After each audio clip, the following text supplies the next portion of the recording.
Thank you and welcome to the show this morning. The topic this morning is African Americans and the institutional church. And we're fortunate to have with us to talk about African Americans and the institutional church, Dr. Herbert Marbury. Dr. Marbury is a professor at Vanderbilt University. And Dr. Marbury, let me welcome you to the show this morning and tell you how delighted we are to have you with us this morning. Thank you, Dr. Haney. It's good to be here. Very good. Thank you for having me. What I'd like to do this morning, Dr. Marbury, is to talk about some aspects of African Americans and the institutional church. But before we do that, let's get into some information that will give our audience about you, your background, your education, and some of the things that are important in your life. And then we'll have an opportunity during this first segment to deal with that. And then we'll have our break and we'll come back and deal with African Americans and the institutional church. Let's do it from that perspective. All right. Well, I was born here in Nashville, Tennessee. My father was here serving as the chaplain at the prison prior to the prison that preceded Riverbend. And my mother came to join him, left a career in social work and teaching to join him. And we lived here for about a year and a half. Moved to Atlanta soon after that. And I grew up in Atlanta as a son of the church. Third generation United Methodist minister on my father's side, and fifth generation United Methodist minister on my mother's side. And I grew up in those kinds of churches where each and every day God was made relevant to the issues that we faced, the challenges that people face, particularly black churches and those black congregations that cared about the world that we had to deal with. And so you didn't have to wonder whether God was real, and you didn't have to wonder whether the love of God was real. You felt it inside those caring communities. And so those are the kind of churches that shaped me. And in that regard, I became a son of the church, a deep love for the church, particularly the black church. I grew up in Atlanta, went on to go to Emory University, where I studied English literature and African American studies, double major. Went on to study at Gammon Theological Seminary at ITC, and studied biblical studies and theology, and finally completed my education here again in Nashville, where I took a PhD in religion at Vanderbilt. Along the way, I met some, and I was shaped by some significant faculty members, professors like Dr. Charles Cofer, who is considered the father of African American biblical studies, and Randall Bailey, who taught me, was my first Old Testament teacher at ITC. And here, my advisor was Dr. Renita Weems, who directed my dissertation. Dr. Cofer taught me the importance of cultural context in the Bible, looking particularly at African context and finding not only myself, but my community in the text. And Randall Bailey taught us how to think critically about the problems we faced and how those problems were made relevant in our own interpretations. And finally, Dr. Renita Weems really took me and honed me and made me a scholar. Any faults I have are my own, but what I find that's good in my work has to do with the caliber of instruction I got from great professors. And so I'm grateful for my journey. Along the journey, what I found to be most important, not just the education that I got, but the experience I got along the way. I served as pastor of Old National United Methodist Church for several years in Atlanta, Georgia. And it was one of those congregations that accepted a young student pastor and taught me that while it was extraordinarily important that I studied hard, but it was also important that I took what I knew, and I knew, not only did I know the books, but I had to know the lives of the people. I had to understand where religion, if you will, where religion hit the ground. In other words, where the rubber met the road, and the kinds of difficulties that real people faced as they attempted to live faithful lives. And so I was blessed to be the pastor of that church for several years, where I really learned not only how to care for and lead a community, but I also learned why biblical interpretation is so important for our churches. I left there and served as the university chaplain at Clark Atlanta University for several years. And there I met some of the brightest and most inquisitive students who really pushed me to think not only outside of my education, but also to think outside of the confines of regular churches. Very good. And of course, what we're going to, excuse me, Doctor, what we're going to do is to take our first commercial break, and then we'll come back and complete some of the information that you're giving us now. And we'll be back with our audience following this very, very short commercial break.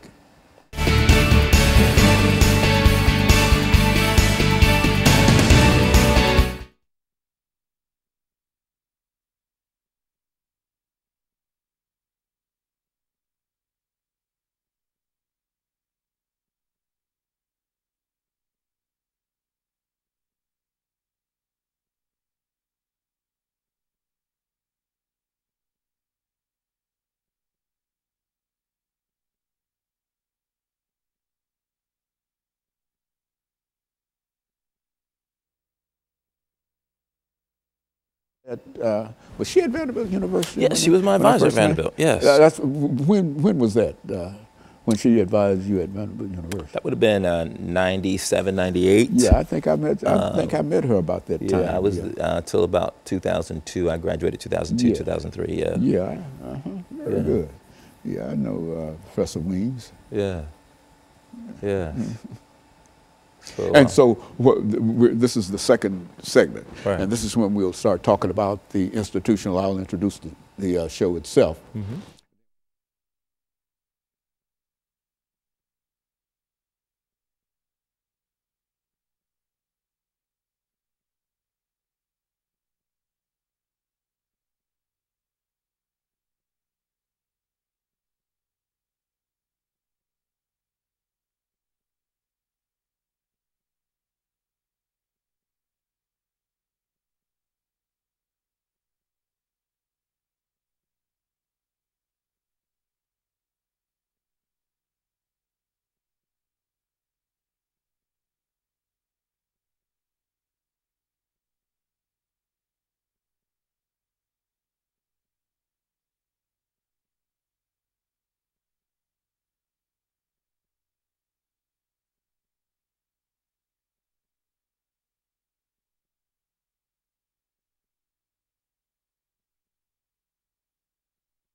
Thank you and welcome back to the second segment of the show for today. We're talking to Dr. Herbert Marbury from Vanderbilt University, and he's giving us some information in reference to the institutional church. And he's also given us some excellent information concerning his background and some of the experiences that led him to us this morning. And so, Dr. Marbury, let's see if we might be able to pick up where we left off and to have you to start talking about African Americans and the institutional church from your perspective. Well, I think what's foundational for the institutional church for African Americans, and perhaps foundational for most churches, but particularly for black churches, is the Bible. You find it in the pulpits. We preach from it. It is our authority for our moral life, and it is for most Christian communities the Word of God. And I tell my students, every time they step into a pulpit in the midst of a community of believers and they speak from the Bible, they are speaking for that community. What is the Word of God? And so one of the things that captured my attention when I was a student at ITC and then later at Vanderbilt, I had good professors like Professor Victor Anderson and Professor Lewis Baldwin, who interests me not only in ethics, that is how black communities think about what's right and wrong, but also interested me in the history of the black church. And from that standpoint, I wanted to know, well, why do black churches, why do churches in general think of the Bible and use the Bible so differently? For example, you look in Nashville and you've got churches from one end of the city to the other. And on fundamental issues, we disagree, and yet the same book is being preached from our pulpits. And I began to wonder, well, what's going on? It's not the book is the same. What's going on in the way that we interpret these texts? It's the interpretation of Absolutely, the book. it's the way. And so I wanted to study how African Americans historically have interpreted the Bible. And so that's the reason I wrote Pillars of Cloud and Fire. It begins to look at African American biblical interpretation from the antebellum period, starting with slavery. And I look at various examples. A radical example and a conservative example in the antebellum period, beginning with Absalom Jones and David Walker. I move on to look at Reconstruction with Frances Ellen Watkins Harper and John Jasper. The Harlem Renaissance with Zora Neale Hurston. Then the era of civil rights with Adam Clayton Powell and Martin Luther King Jr. And finally, I look at the era of Black Power with Albert Clegg. Each one takes up the book of Exodus, but takes it up in a very different way. And they take it up based on what I talked about earlier. That is, what are the relevant challenges that my community faces? How can I continue to make the Word of God, the Bible, relevant? And so during the antebellum period, Absalom Jones and David Walker both take up the story of Exodus almost literally. That if God delivered the children of Israel from Egypt, across the Red Sea into the Promised Land, then God will do the same. And the Promised Land was freedom from slavery. Well, freedom from slavery came, and we weren't free. We faced Jim Crow and segregation. And so if you go to the era of Reconstruction, and you look at sermons, the Promised Land doesn't look like freedom from slavery. Emancipation is no longer identified with the Promised Land. Uplift is. Well, how do we educate now? How do we move from just emancipation to education and the kind of cultural attainment that will lift Black communities? And after Reconstruction, that changes again in the Harlem Renaissance. This idea that we need to throw off the manacles of slavery, the old Southern sort of African American rebirth. And a rebirth. That's right. The Renaissance man. Renaissance man, Renaissance woman. But for the Harlem Renaissance writers, for the most part, except for Zora Neale Hurston, they were really thinking rather in sexist terms. So they were thinking the new Negro was the new Negro man. But Zora Neale Hurston, I thought, was one of the most interesting figures during that time.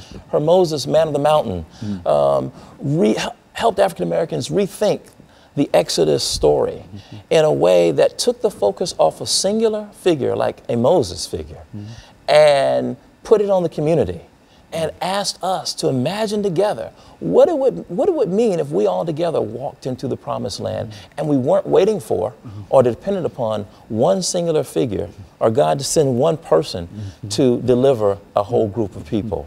And then I go on to look at the era of civil rights with Adam Clayton Powell and Martin Luther King Jr., who understood the Exodus story in the Promised Land as being included as full citizens, that we would certainly enjoy, as Dr. Martin Luther King would say, the blessings of liberty. And if you look at his speeches, he takes the rhetoric from the Constitution and the Declaration of Independence, the kind of rhetoric that founded our nation, and he connects it to the Exodus story. And freedom means becoming a full citizen. Well, at a certain point, by the end of the Civil Rights Movement, we find that Albert Clegg wants to do something very different with that. That there's the frustration that has risen because African Americans still aren't enjoying the blessings of liberty. There is a move to take that story and to claim it for ourselves and to claim the power to change our lives. Not that power, but not placing it in the founding documents, but placing it in Black communities themselves. And so we get the Black Power movement. So I wanted to look at the various ways that we have interpreted one singular book, the book of Exodus, over the course of a long period of time. But my concern was to show that each interpreter started first with the concerns of their community at that time. And I wanted to encourage my students who were going to serve churches and serve in religious communities to do the same. You know, during this second segment, I mean, the final segment, what I would like for you to do is to, and I think you've mentioned Adam Clayton Powell and Dr. Martin Luther King. I think that these are two giants, but I think that people know more about Dr. King than they do about Adam Clayton Powell. And so during this final segment, when we come back, we've got about 45 or 50 seconds here. But when we come back during this final segment, what I'd like for you to do, and I say this now because I don't want to forget to push it forward. I want you to talk about Dr. Martin Luther King and Adam Clayton Powell, and with emphasis upon Adam Clayton Powell and why he is significant and what the things that you've been doing. Okay? And so what we'll do, we'll take this final commercial break, and then we'll come back and we'll deal with some aspects of Dr. Martin Luther King and Adam Clayton Powell. And we'll be back with our audience following this very, very short commercial break.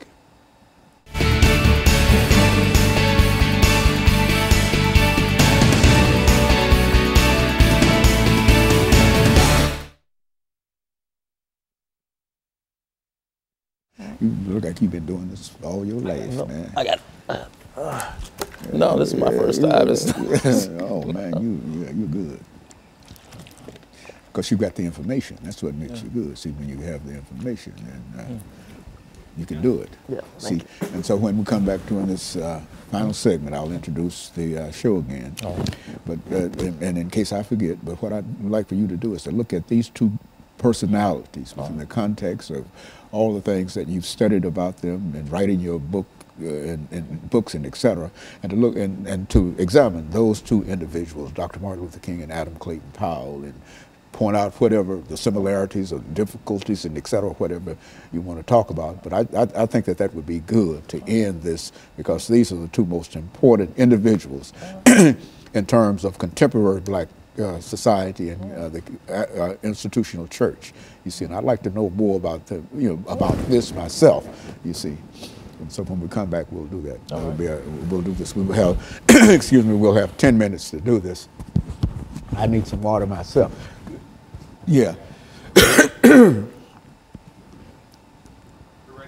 Okay, very good. Thank you now. HMarbury11. Yes, that's it. Okay, well, I have to do that every time. You're giving us some excellent, and I don't want to make any noise.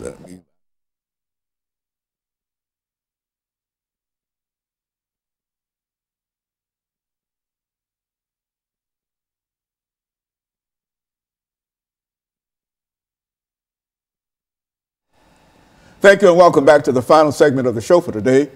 We're talking to Dr. Herbert Marbury from Vanderbilt University, and he's giving us some information in reference to African Americans and the institutional church.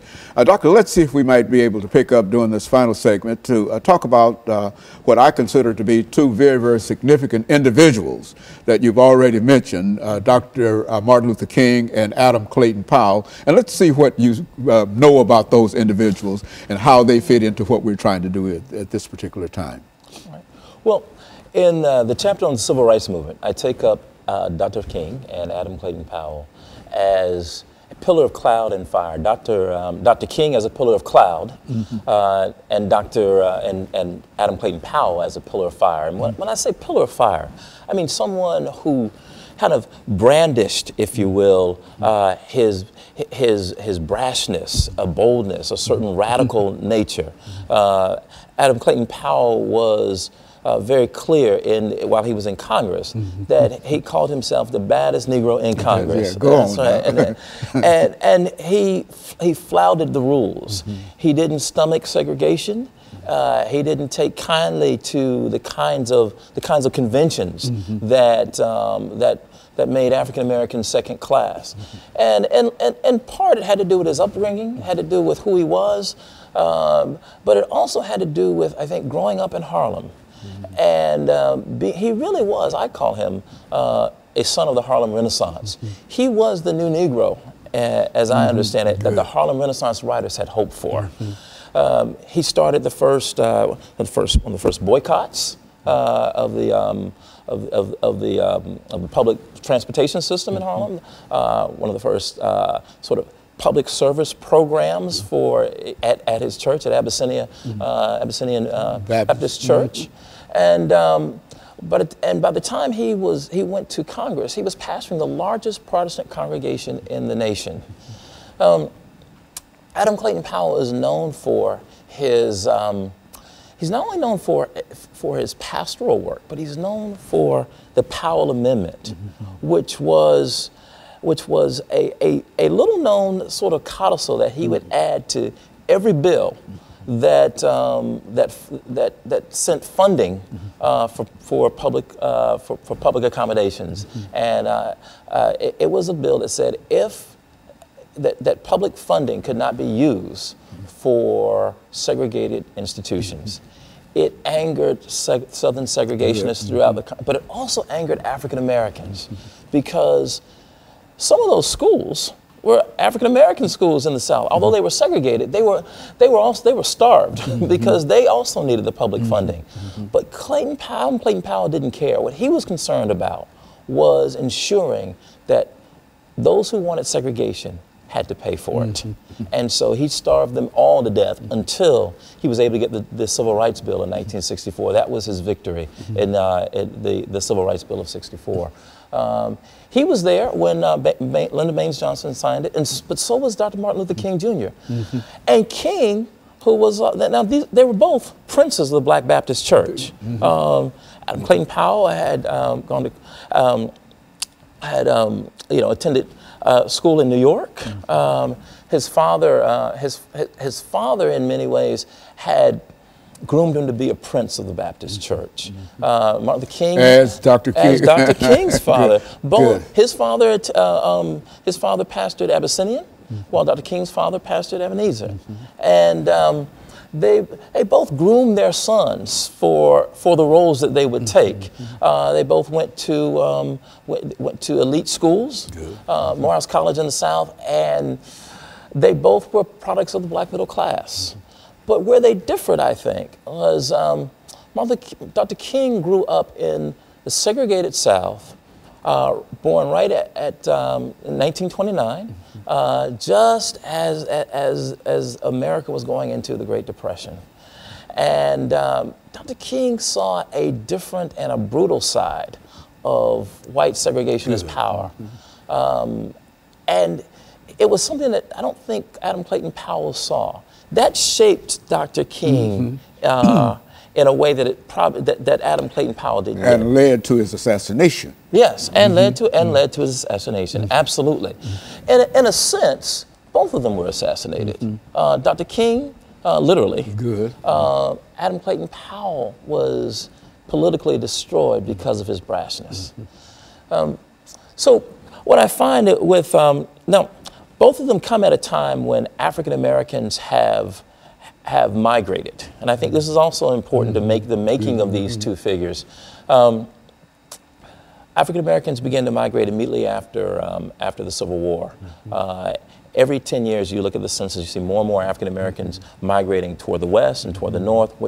Except for the 10 years during the Depression, when you don't see much migration, but you see, and so African Americans migrated from rural communities in the South to cities in the South like Montgomery and Atlanta. That created the possibility for a Montgomery bus boycott, but also created the possibility for an Abyssinian Baptist church, which was Adam Clayton Powell's political base, and which became for Martin Luther King the base for the Montgomery bus boycott and Ebenezer.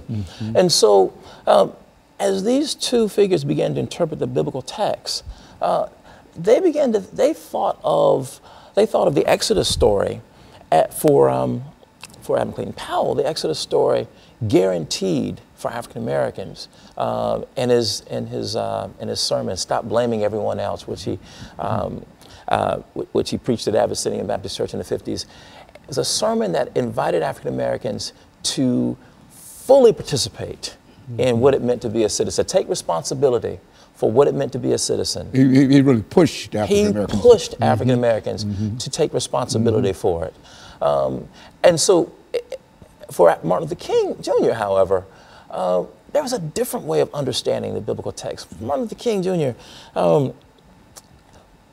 growing up in the South, personal piety became very important. In as much as his political work, personal piety became a mask, if you will, for Martin Luther King Jr. He knew that if he was leading African Americans out into the streets to demand full inclusion, he knew how to use the television cameras, how to use the public square, and the way he used it was to lead African Americans into acts of personal piety. That's what I call the pillar of cloud. He masked, in many ways, his real intentions. He would lead them to pray in the streets, to sing songs.